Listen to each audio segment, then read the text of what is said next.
again, everyone. It's me, Victoria. How have you been? I hope you're doing well, and I hope you enjoyed our previous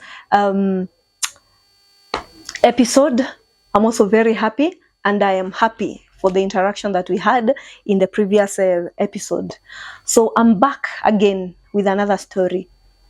And before I get into my story, as usual, please subscribe, like, share, watch the entire story, and leave your comment. And kindly follow me to the end. So it's story time again. Now, back in the year, let's say, which year was this? 2014. Nilikuwa pale, nimeingia shule fulani. I was teaching, okay? I was teaching and nilikuwa nasomesha kidogo, and then I would go to school to study. So now, this school was a boarding school. It was a boarding school. And let me tell you my observation. People would bring children to boarding at such a tender age and would be left wondering, huyu msee anapanga nini? Now, some of the youngest kids that were brought to that boarding school walikuwa watoto wa grade 1, grade 2 na kuna wale wa grade 3. Now, let me break this one down for you, so perhaps you understand what I'm saying. Nikisema mtoto wa grade 1 ameletwa boarding, huyo ni mtoto akona umri wa miaka, let's say, between 6 to 7, okay? So this kid cannot clean their own clothes. This kid cannot even feed themselves well. This kid is not able to take care of themselves. Doing basic things for themselves, it's a problem. Tuanze polishing shoes, tuende spreading the bed, even washing themselves, just taking care of their stuff, generally, it's a challenge to these children. Na cha kushangaza zaidi, hawa watoto hata kujisomea hawawezi. At this age, most children, they want to be assisted with homework, to be supervised, to be given some kind of a pattern, and someone to be with them, to guide them, to encourage them, to show them that they understand them. But huyu mtoto ameletwa boarding. Am I here to judge the parent? No, thank you. Why would I judge you? Number one, I don't even know why a parent who loves a child so much chooses to bring them to boarding at such a tender age. I do not know. This is my observation, though, that it is very hard for those children. And if there is a way that you're able to just keep them home with you in a day school, you will be more blessed to do that than to take them far away in a boarding school. I used to compare between wale watoto ambao wako, let's say, from grade 6, 7, 8, class 6, 7, 8. Na hawa wengine ambao wako hizi classes zingine, kuna hawa wenye wako hapa katikati 4 and 5. Those ones, they're trying to pick, they're trying to be strong. They are really struggling. But these others who are down here, these children struggle. I do not know what inspires parents to take kids to boarding school at such a tender age.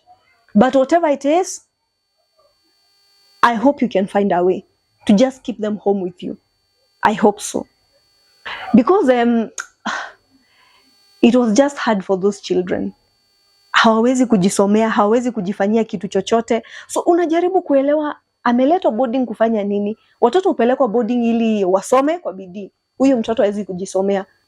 Amepelekwa shule so that they can develop independence. Instead of developing independence, you are traumatizing them by giving them these activities that are way beyond them. And let me tell you another observation that I've made about children, especially at that very tender age. They are very confused. Their world is chaotic. It may not be chaotic from your end, but the way they look at things, they see chaos surrounding them. So unaweza acha mtoto umempatia kazi kidogo tu, unampatia kazi 2 ama hata 3, unamwambia vile utafanya ukiamka, you're going to spread your bed, you're going maybe to maybe arrange your clothes, and perhaps you're going to take breakfast, na unapata huyo mtoto aliamka na hajafanya chochote. Kwa nini? Because their world is kinda full of confusion. And they need someone who is putting for them patterns, consistent patterns for them to follow. And that way, they are able to make sense of their world. So when you send them off away to a boarding school, on most occasions, you're doing a lot of injustice to them. And I'm saying this because I know we are in for a long holiday. Na ninakujua, wewe umejiandaa vizuri. Ushaanza hata kushopia box. Suitcase ya kupeleka mtoto boarding.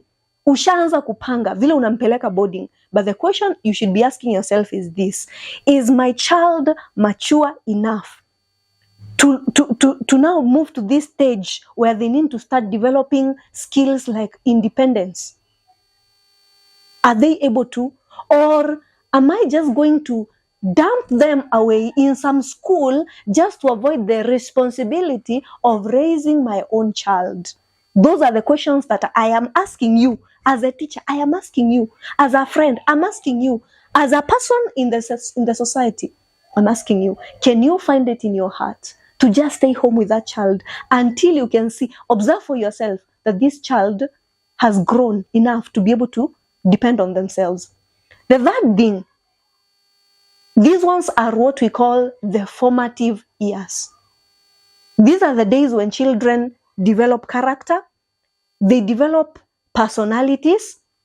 These are the ages where we instill discipline, fear of God in them, and such things. So when you delegate your duty to other people, when you send your child away to other people, it becomes very problematic for this child, because at some point in this child's life atakuwa anakaa anashangaa, so what am I supposed to be doing? Who is supposed to guide me?